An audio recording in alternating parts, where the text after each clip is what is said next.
그래서 민수기 이제 5장 말씀입니다. 성경은 신구약 모두 1189장, 약 1200장으로 성경이 신약, 구약 그렇게 1189장입니다. 만약에 주일 기준으로 뭐 성탄절, 추수감사절, 뭐 부활절 이렇게 빼면 52주 중에 한 40번 정도 연속으로 설교할 수 있다고 한다면 1200장이면 산술적으로 한 30년은 가야 한 바퀴 이제 돌게 되는 겁니다. 4, 3, 12, 1200장 해서. 그러면 오늘 본문 같은 경우는 30년 후에나 주일 기준으로 말하면 만나볼 수 있는 그런 본문입니다. 아마 저도 여러분 앞에서 설교할 때 30년 후라고 한다면 연령적으로 아마 서지 못할 것 같고, 아마 여러분도 30년 후라면 더 건강한 모습으로 계시겠죠? 예. 이게 민수기 강해가 아니면 결코 설교할 수 없는 본문, 설교자도 선택하거나 또 설교를 굳이 찾아서 듣지 않는 이상은 대부분의 모든 설교에서 모든 설교자들이 굳이 이야기하지 않는 이제 그런 본문입니다. 순서에 따라서 우리가 오늘 살펴보게 되는데, 말씀의 제목도 어렵죠. 제가 설교한 그런 설교 중에 제목을 가장 어렵게 잡은 것 같습니다. 내용도 좀 어렵기 때문에 시, 죄, 법이라고 하는, 시험 볼 때 시입니다. 죄는 이제 죄이고 법은 절차, 제도를 가리키는데, 그러니까 죄가 있는지 없는지를 시험하는 법에 관한 그런 이야기입니다. 시죄법. 또 어떤 죄냐 하면 여자의, 오늘 그 말씀대로라면 탈선이라고 하는 이제 그런 말씀이 나와요. 5장 12절에 어떤 사람의 아내가 탈선하여 남편에게 시누를 저버렸고, 그러니까 여인의 탈선, 여인의 성적 범죄에 관해서 남편이 고발을 하는데 증거가 없는 경우, 마음에 심증은 있는데 이제 증거가 없어요. 증인도 없고 증거도 없고, 그런데 아무래도 죄가 있다고 생각이 되면 제사장에게 가서 이 여자가, 이 아내가 죄가 있는지 없는지를 시험하는, 그래서 시험에서 죄의 유무를 가리는 그런 법, 그게 오늘 시죄법입니다. 그래서 어떤 절차를 거치냐면, 아내에 대해서 의심의 마음을 가지면 이 남편이 아내를 데리고 제사장에게로 갑니다. 내가 볼 때 증거는 없는데 분명히 탈선했다. 그러면 제사장은 이 여인의 그 죄를, 유무를 가리는 절차를 진행하는데, 이제 16절부터 마지막 절까지 그 절차가 기록되어 있습니다. 제가 간략하게 설명을 드리자면, 그릇에, 당시에는 토기 그릇이겠죠. 그릇에 물을 담고 그 물에다가 흙을 담는데, 성막 바닥, 지금처럼 무슨 포장이 된 게 아니고 바닥에다 그냥 성막을 세웠기 때문에 바닥에 흙을 모아서 그 물에 집어넣습니다. 그리고 그 그릇, 성막에 흙을 탄 그 물을 여인에게 들고 있게 합니다. 절차가. 그리고 여인은 머리를 다 풀게 해요. 머리를 다 풀어 헤친 여인이 그릇을 들고 지금 제사장 앞에서 사실 이렇게 바들바들 떨고 있겠죠. 제사장이 선언을 합니다. 네가 죄가 없으면 이 물을 마실 건데, 네가 죄가 없으면 아무 일도 일어나지 않고, 죄가 있다면 네 배가 붓고, 창자를 타고 흘러간 네 배가 붓고, 나중에 너의 넓적다리까지, 그러니까 하체 전체가 다 마르게 될 것이다. 이제 이런 그 말을 이제 제사장이 하게 됩니다. 그리고 그러면 이 여자가 이제 아멘 하라고, 이제 제사장이 여자에게 아멘 하라고 그러면 이 여인은 그 말을 듣고 아멘, 아멘 이제 2번 하게 됩니다. 지금 성막에 와서, 성막 입구에서 제사장이 주는 이 물을 들고 머리를 다 풀어 헤친 채 이 물을 곧 마실 텐데, 죄가 없으면 아무런 일도 일어나지 않고, 죄가 있다면 네 몸이 내상을 입고 결국 네 다리가 다 마르게 되는 그런 일을 네가 겪게 될 것이다. 딱 이렇게 선언을 하면 아멘이라고 하면서 받아들이게 되는 거죠. 그리고 저주의 말을 썼던 그 두루마리에 쓴 그 글씨를 그 물에다가 또 씻습니다. 그러니까 저주했던 그 말을 그 물에다가 씻어서, 글씨를 씻어서 이 여인에게 들게 하는 거죠. 그리고 그 물을 마시고 그 다음에 이제 죄의 유무를 가리는 그런 절차가 이제 오늘 시제법의 절차입니다. 별로 이렇게 들어도 이게 참 뭔가스럽죠. 그러니까 설교할 때도 그렇고 설교를 듣는 입장도 굳이 뭐 이런 설교를 하거나 또 받아들이기가 좀 어려운 것입니다. 그러니까 두 가지 면에서 좀 어려운데, 첫 번째는 하나님께서 인간의 죄를 밝히는 그런 장면 중에 절차가 약간 너무 이렇게 주술적이라고 그러죠. 주술. 약간 미신적인 물에다 흙을 넣고 먹으면 어떻게 되고, 또 글자를 썼다가 글씨를 또 그 물에 씻어가지고 그 물을 들고 있다가 아무 죄가 없으면은 괜찮고 먹으면 어떻게 되고 뭐 이런. 그러니까 이게 요즘 시대의 눈으로 볼 때는 이런 절차가 이게 바른 절차인가 이렇게 좀 생각이 되죠. 그러나 그 당시에 이 출애굽기가 쓰여지고 광야 시대가 있던 이 당시의 문화에서는 그렇게 죄를 사람들이 찾아냈습니다. 그러니까 가령 이런 재판이죠. 불에다가 손을 넣고 네가 죄가 없으면 네 손이 멀쩡할 거다. 그 주변 국가에서 굉장히 굽이치는 물에 여인을 던져놓고 네가 죄가 없으면 너는 살아나올 거다. 여러분 그렇게 해서 이제 죄를 판가름하기 어려울 때 그런 재판이 그 당시에 이제 기본적으로 그런 시대가 있었기 때문에 우리가 읽을 때는 이런 재판의 과정이 되게 좀 미신적인 것 같고 주술적인 것 같은데도 그 당시에는 좀 일반적인 그런 이제 재판의 한 형식이었다는 것을 우리가 또 전제하게 되고, 두 번째 이 말씀을 읽을 때 좀 걸림이 된다고 할까요? 약간 이게 좀 부자연스러운 것은, 두 번째는 남자가 여자의 탈선에 대해서 신의를 저버렸다고 죄가 있는가 없는가, 죄의 유무를 가리는, 오늘 그 말씀은 기록이 되어 있는데 거꾸로 남자가 탈선해서 남자가 신의를 저버렸다는 것에 대해서는 오늘 성경이 전혀 언급하지 않고 있는 것입니다. 그러니까 남자가 여자에 대해서는 의심하고 그래서 제사장에게 데려가서 머리를 풀게 하고 그 물을 들고 있게 마시게 하는 것까지는 남자가 여자에게 하는데 여자가 남자에게는 하지 않고 있죠. 이건 역시도 요즘 같은 시대에 모든 남자와 여자의 차별이 없고, 그래서 유모차라는 이름도 유아차라고, 그렇게 왜 엄마가 밀어야 되느냐, 엄마가 왜 아이를 돌봐야 되느냐, 그래서 유아차, 어린아이가 타고 있는 차다, 뭐 이렇게 표현하기도 할 정도로 굉장히 남자와 여자의 그런 균형이나 이런 걸 굉장히 공정하게 하려고 하는 시대에 살죠. 그런데 이 시대는 사실은 여전히 남자 위주의 사회였습니다.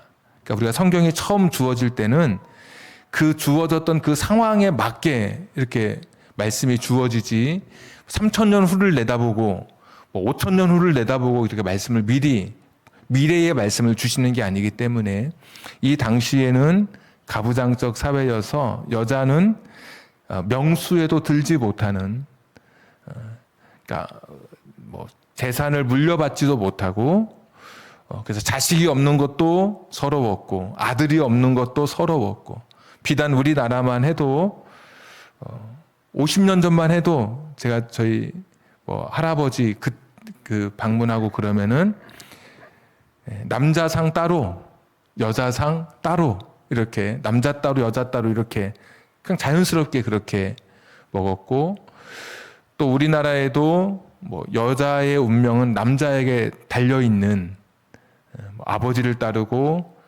또 남편을 따르고 자식을 따르는 그런 여인의 모습으로 우리가 계속 또, 그러니까 이 시대에도 역시 가부장적 사회여서 남자 위주의 말씀으로 남자 위주의 배경으로 이제 기본적으로 이 말씀이 기록되어 있습니다. 그러니까 읽어보면 오늘날 현대인의 눈으로 읽어보면 그 당시에 이런 시죄법의 절차나 제도를 규정하는 이런 것들이 되게 그 무슨 미신적인 뭐 주술적인 요소도 있는 것 같고, 하나님은 탁 너 죄가 있어 없어 이렇게 하셔야 될 것 같은데 좀 그렇게 이게 무슨 절차가 막 흙을 넣고 뭐 글씨를 씻어서 넣고 이런 것도 있는 것 같고, 남녀의 차별이 너무 있는 것처럼 보여지는 본문이어서 그냥 이렇게 겉으로 읽어지는 본문으로 보면 이게 별로 이렇게 마음에 와닿지 않고 자꾸 이렇게 그냥 이해하고 싶지 않은 본문으로 오늘 민수기 5장을 우리가 읽어가게 됩니다.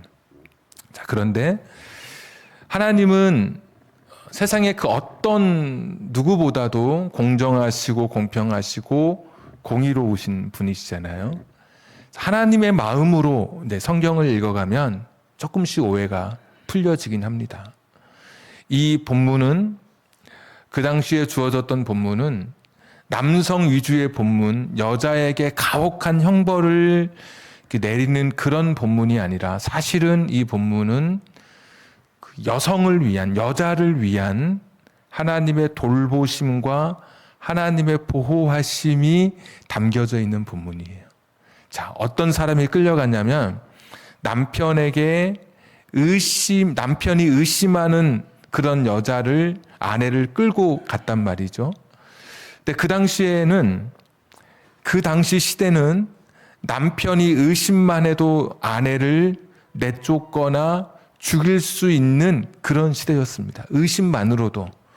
무슨 증거가 없어도 너 내가 보니까 너 틀림없어. 그거 한마디로 죄를 정죄받고 명예와 신뢰가 다 잃어버리는 그런 시대였어요.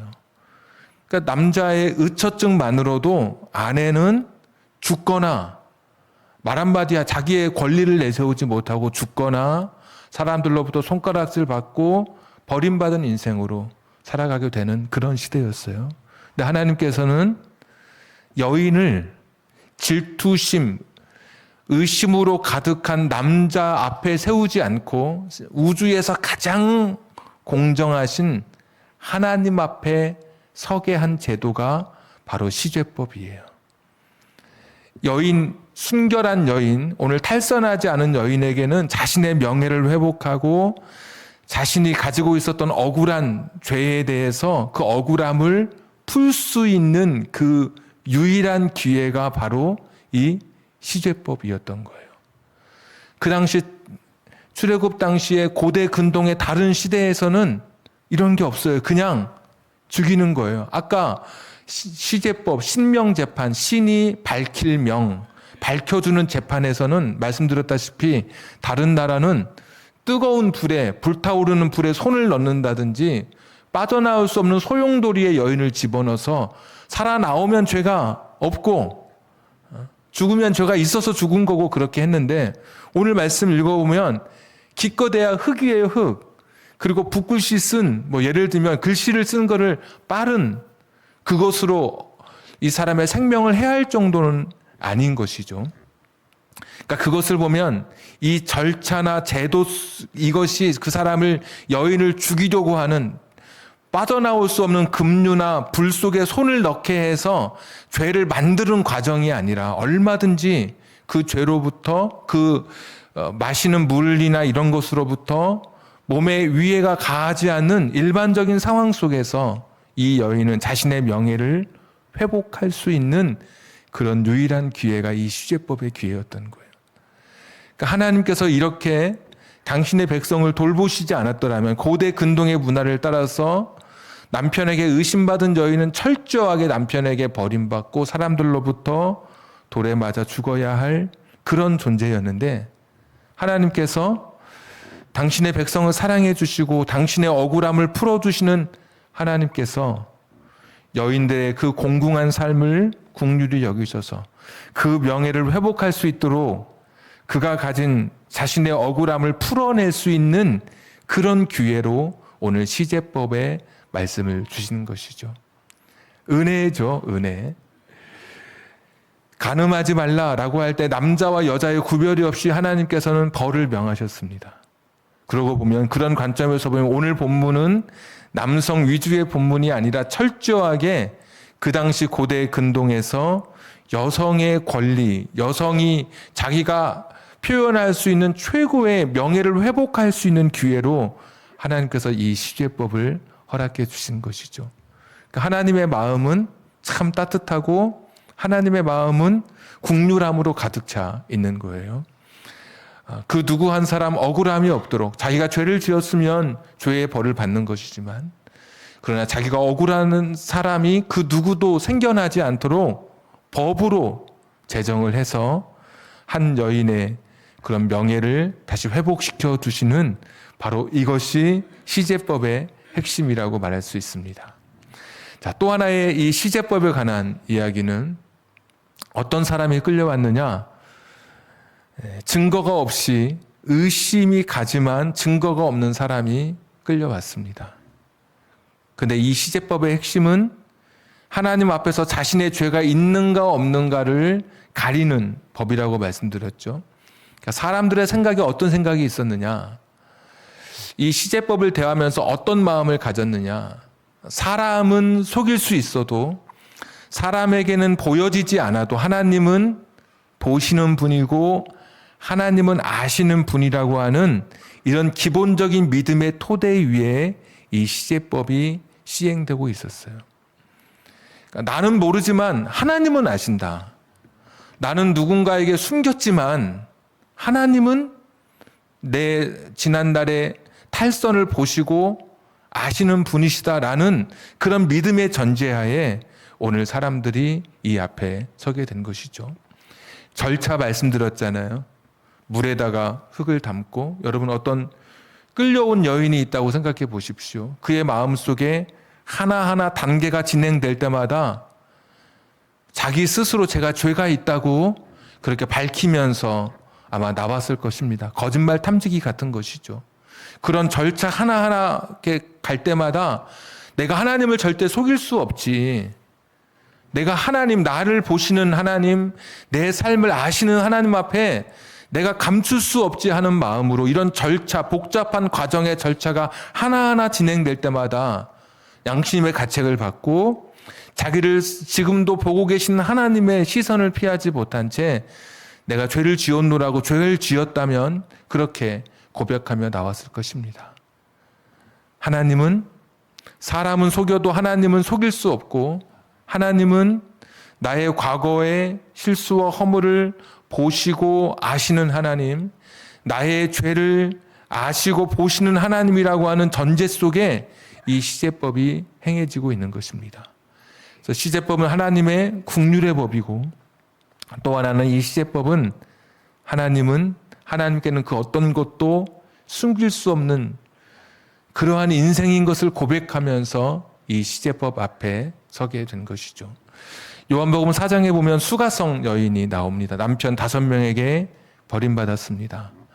어쩌면 이 여인이 시제법의 대상이 되어서 차라리 시제법을 통과해서 당당하게 살았더라면 사람들이 손가락질하거나 아마 그렇게 사람들의 시선을 피해서 낮 12시에 물을 길러 오지 않았을 것입니다.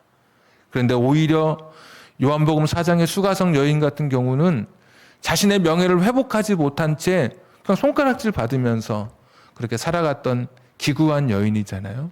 근데 하나님은 그런 여인들이 생겨나지 않도록 명예를 회복시켜 주시는 긍휼의 하나님이시면서도 우리의 인생의 지난날의 죄와 허물을 그대로 보시고 아시는 하나님이시라고 하는 것. 자, 오늘 만약에 저와 여러분이 이 하나님의 이 시제법 절차 앞에 서 있다고 생각해 보십시오.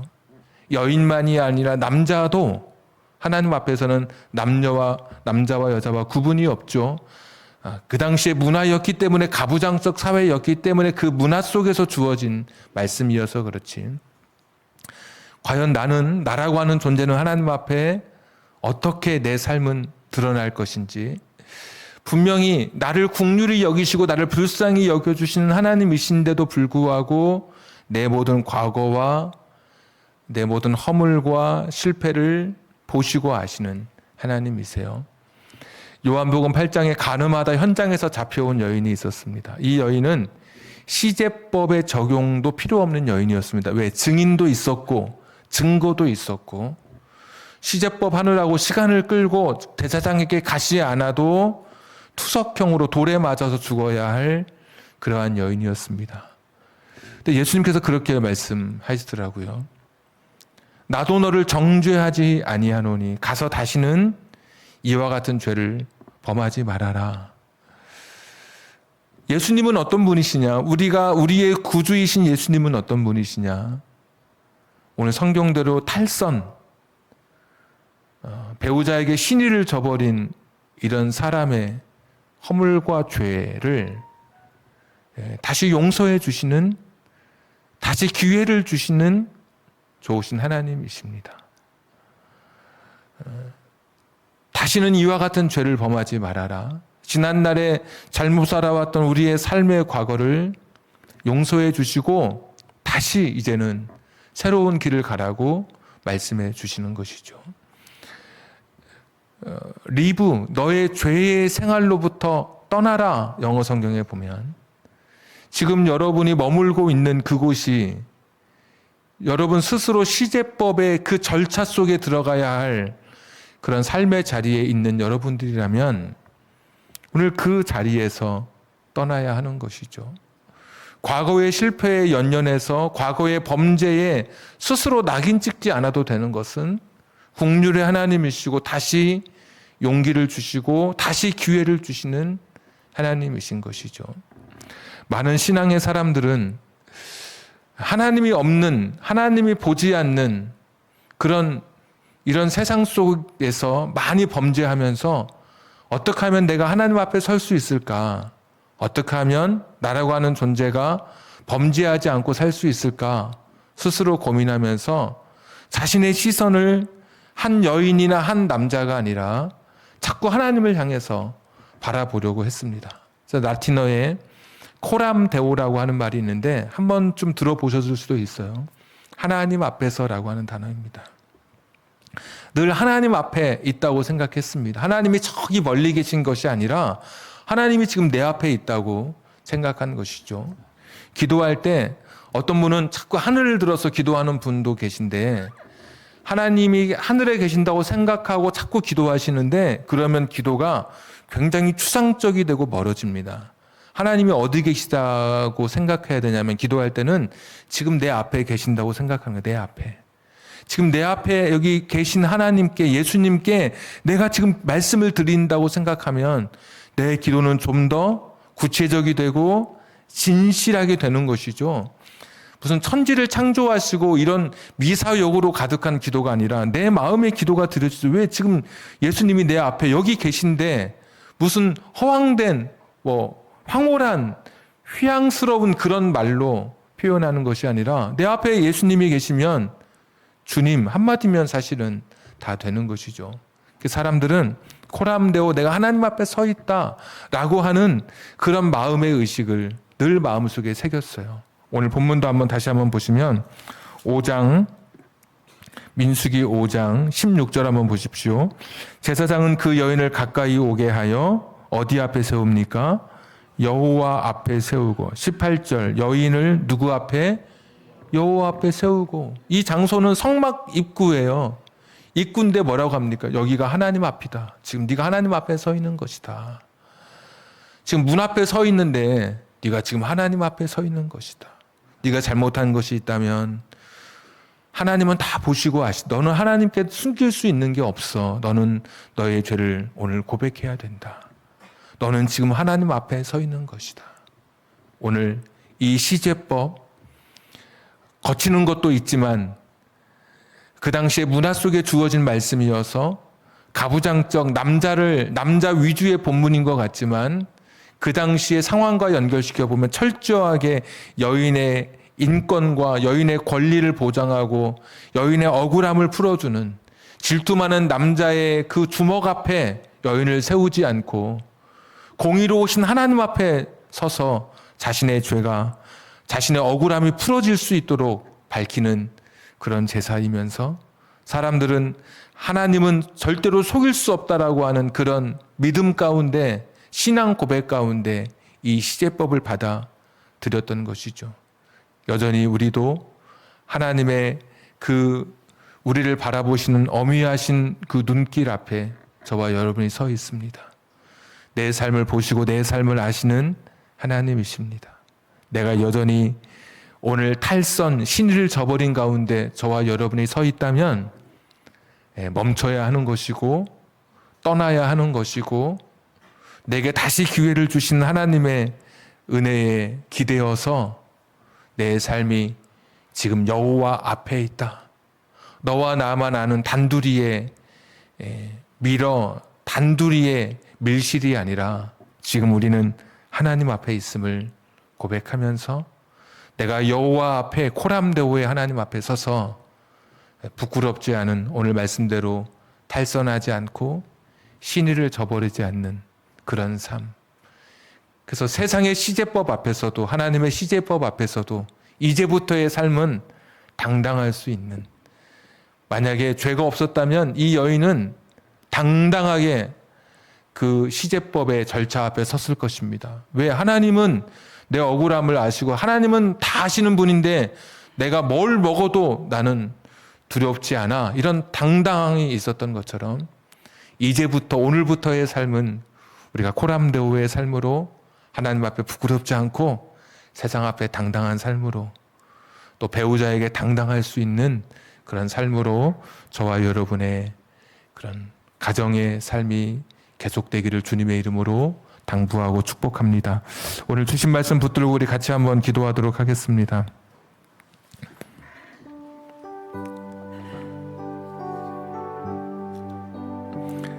만약 이 시간 우리가 시제법의 절차 앞에 서게 된다면 어떤 모습으로 저와 여러분이 서실 수 있습니까? 어떤 한 사람은 그래도 당당하게, 누군가는 두렵고 떨리면서 이 자리에 설 사람도 있었을 것입니다. 예수님은 가늠하다 현장에서 잡혀온 여인을 불쌍히 여겨주셨습니다.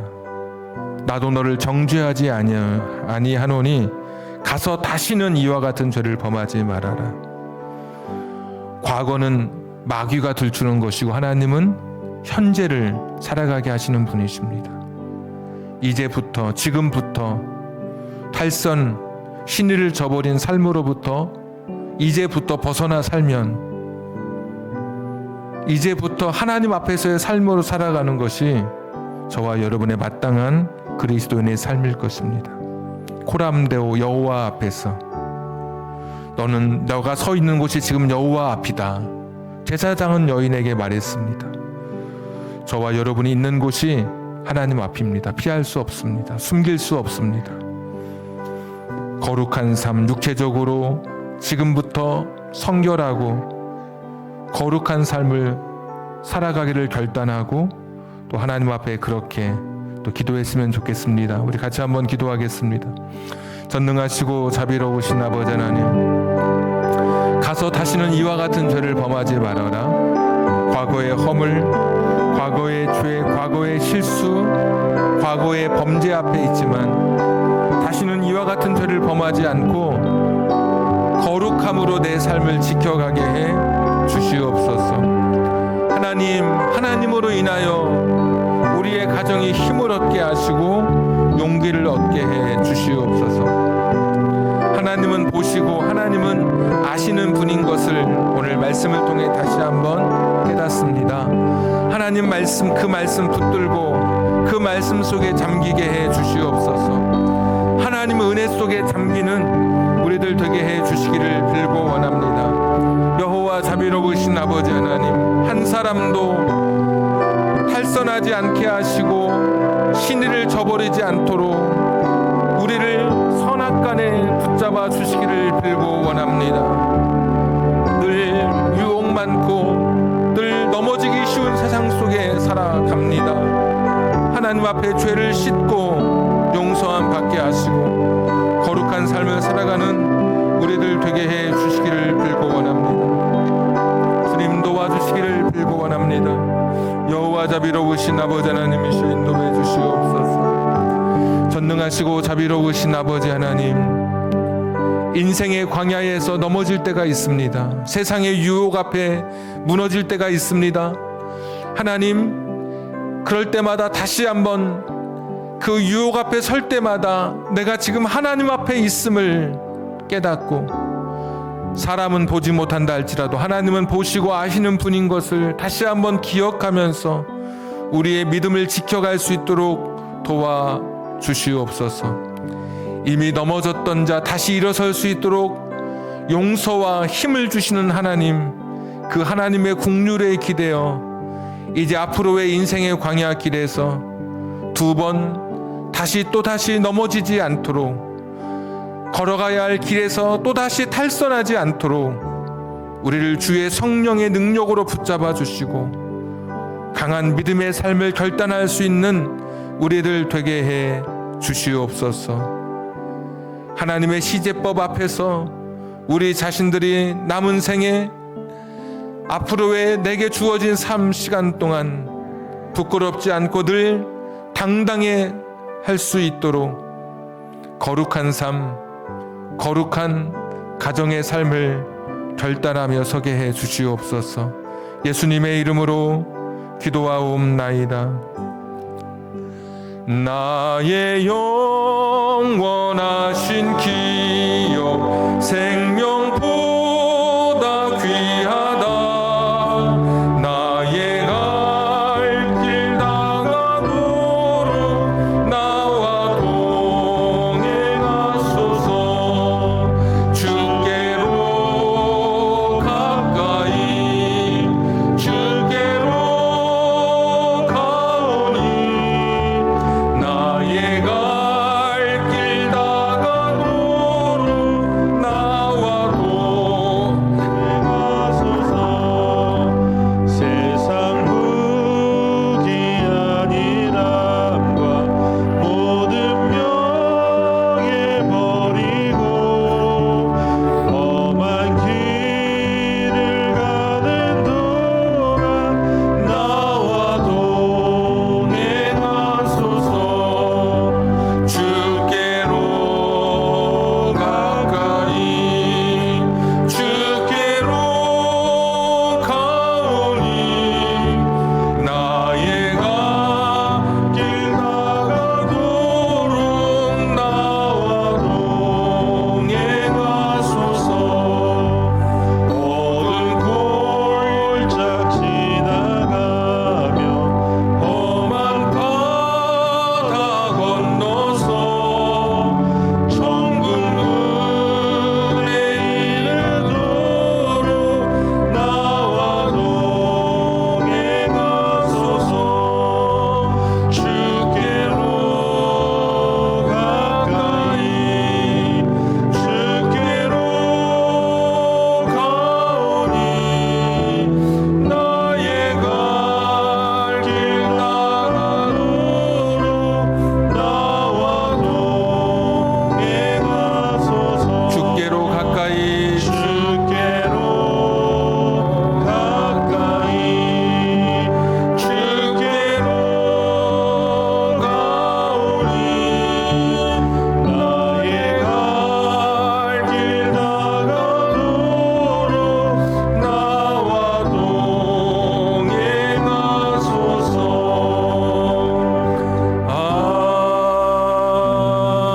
아멘.